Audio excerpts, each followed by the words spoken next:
नमः शिवाय। भक्तजनों, श्री कृष्ण द्वारा राक्षस सेना का संहार करने की कथा सुनिए। 54वां अध्याय, पंचम खंड, श्री रुद्र संहिता, शिव महापुराण। महर्षि व्यास बोले, हे मुनि श्रेष्ठ सनत कुमार जी, जब कुष्मांड नामक दैत्य की पुत्री और उषा की सखी चित्रलेखा ने श्री कृष्ण की नगरी द्वारका जाकर वहां से सोते हुए उनके पोते अनिरुद्ध का अपहरण कर लिया, तब श्री कृष्ण ने क्या किया, इससे आगे की कथा से मुझे अवगत कराइए।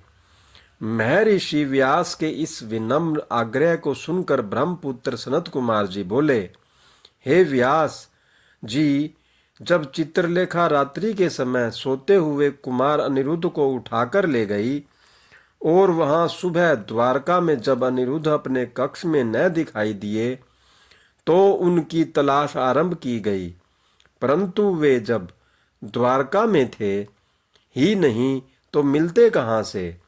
जब अनिरुद्ध की माता आदि अन्य स्त्रियों को यह पता चला कि कुमार अनिरुद्ध अपने महल से गायब हैं, तो वहां रोना पीटना मच गया। सब स्त्रियां रो रो कर श्री कृष्ण से अनिरुद्ध को ढूंढ कर ले आने की प्रार्थना कर रही थी। श्री कृष्ण भी बड़े परेशान थे कि आखिर अनिरुद्ध महल से गायब कहाँ हो गया। तभी वहां भगवान श्री कृष्ण के राजमहल में देवऋषि नारद का आगमन हुआ। नारद ने भगवान श्री कृष्ण को चिंतित देखा तो अपनी आदत के अनुसार सारी बातें उन्हें बता दी।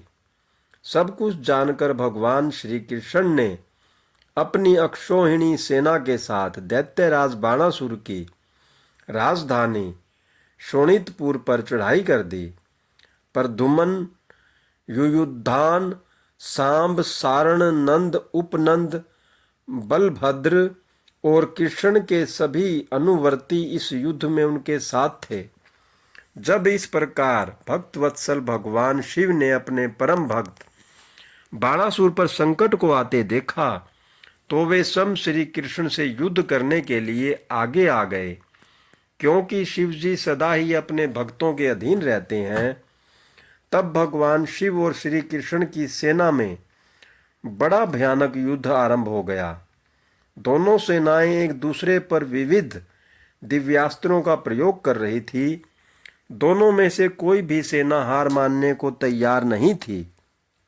तब भगवान श्री कृष्ण स्वयं देवाधिदेव भगवान शिव के पास गए और हाथ जोड़कर उन्हें प्रणाम कर उनकी स्तुति करने लगे।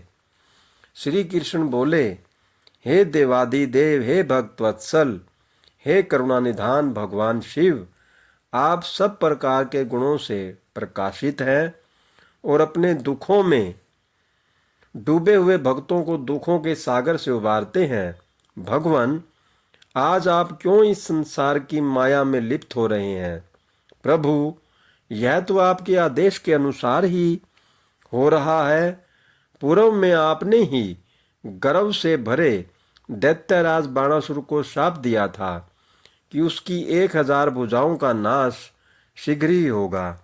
इस समय मैं तो आपके उसी शाप को फलीभूत करने के लिए आया हूँ। इसलिए आप अपनी आज्ञा प्रदान करें और शाप को पूरा होने दें। श्री कृष्ण के इस प्रकार के वचन सुनकर देवाधिदेव भगवान शिव बोले, तात, आप सही कह रहे हैं, परंतु आप तो जानते ही हैं कि मैं सदा अपने ही भक्तों के वश में रहता हूँ। इसलिए अपने भक्त बाणासुर की रक्षा करने के लिए ही मैं आपसे युद्ध करने को उद्यत हुआ हूँ। आपको भी अपना कार्य पूर्ण करना है और शाप को भी पूरा करना है।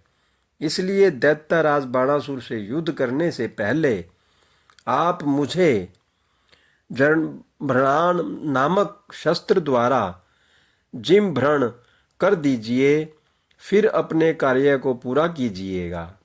भगवान शिव की आज्ञा का पालन करते हुए भगवान श्री कृष्ण ने तुरंत जरम भ्रम अस्त्र नामक अस्त्र छोड़ा, जिसके फलस्वरूप भगवान शिव जृंभत हो गए और मोहित होकर युद्ध को भूल गए।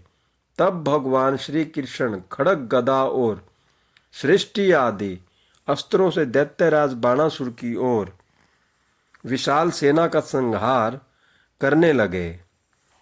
ओम नमः शिवाय। हर हर महादेव। जय भोलेनाथ।